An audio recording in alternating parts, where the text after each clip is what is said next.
Target achieve ചെയ്തല്ലോ. Okay, അടുത്തത് എന്റെ ഊഴം. പഠിക്കാലോ. നാളെ എനിക്ക് വളരെ ഇമ്പോർട്ടന്റ് ആയ ഒരു മിഷൻ ഉണ്ട്, അതിന് പ്രിപ്പയർ ചെയ്യണം.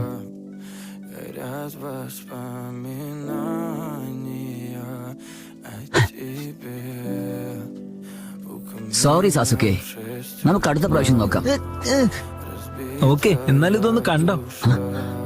വേണ്ട സാസുക്കെ, സാസുക്കെ സൂക്ഷിക്കണം. ശരീരം വേദനിക്കുന്ന അപകടം പറ്റിയിട്ടും എങ്ങനെയാ ചിരിക്കുന്ന നീ? അതോ ഇനി നീ വീട്ടിലേക്ക് പോകാനുള്ള എന്തെങ്കിലും വഴി ഉണ്ടാക്കിയതാണോ? അങ്ങനെയൊന്നുമല്ല, അച്ഛൻ എപ്പോഴും നിന്നോട് മാത്രമേ ഇഷ്ടമുള്ളൂ ഹിറ്റാച്ചി. അപ്പൊ നിനക്കെന്നോട് ദേഷ്യമാവൂലേ?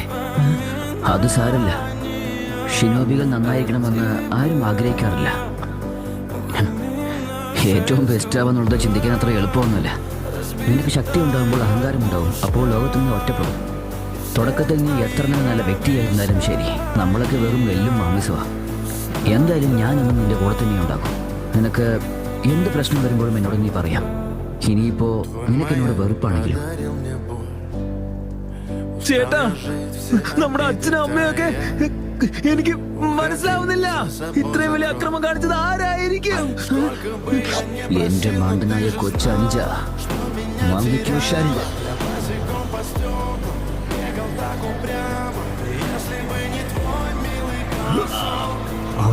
മകനാണ്. അച്ഛൻ എപ്പോഴും നിന്നെ കുറിച്ച് മാത്രമേ പറയാനുള്ളൂ, അറിയാവോ?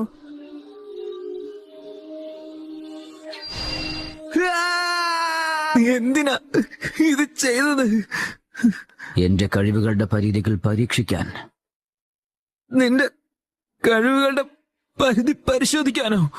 അതിനാണോ നീ കുടുംബത്തിലെ എല്ലാരും കൊന്നൊടുക്കിയത്? വലിയ ഒരു കാര്യം തന്നെയാണ് ഞാൻ ചെയ്തത്. നീ എന്റെ ചേട്ടനല്ല. അല്ല, നീ എന്റെ ചേട്ടനെ പോലെ അല്ല, ഒരിക്കലും അല്ല. നിനക്ക് വേണ്ടി നിന്റെ ചേട്ടനെ പോലെ ഞാൻ അഭിനയിക്കുകയായിരുന്നു, ചില കാരണങ്ങൾ കൊണ്ട്. മറ്റൊന്നും കൊണ്ടല്ല. എന്റെ ശക്തികൾ എനിക്ക് മനസ്സിലാക്കാൻ എനിക്ക് പറ്റിയ ഒരു കൂട്ടാളി വേണം. മിക്കവാറും എന്നെപ്പോലെ മാങ്കിക്യൂ ഷാറിങ്ങിന് ഉപയോഗിക്കാൻ വരുന്ന കുറച്ച് പേരിൽ നീയും ഒരാളാവാം. പക്ഷെ നീ കുറച്ചും കൂടി മാനസികമായി ശക്തനാകണം. അത് വർക്കൗട്ട് ചെയ്യാൻ നീ പഠിച്ചാൽ ഞാൻ ഉൾപ്പെടെ മാങ്കിക്യൂ ഷാറിങ്ങിനെ കുറിച്ച് അറിയാവുന്ന കൂട്ടത്തിൽ നീ മൂന്നാമനായി മാറും. നീ പേടിക്കേണ്ട സാസുക്കെ, എന്നെ കൊന്നിട്ടിപ്പോ കാര്യമൊന്നുമില്ല. പക്ഷെ നീ എന്നെങ്കിലും എന്നെ കൊല്ലാൻ ആഗ്രഹിച്ചാൽ അന്ന് നിനക്കുള്ള ശിക്ഷ ഞാൻ വിധിക്കും.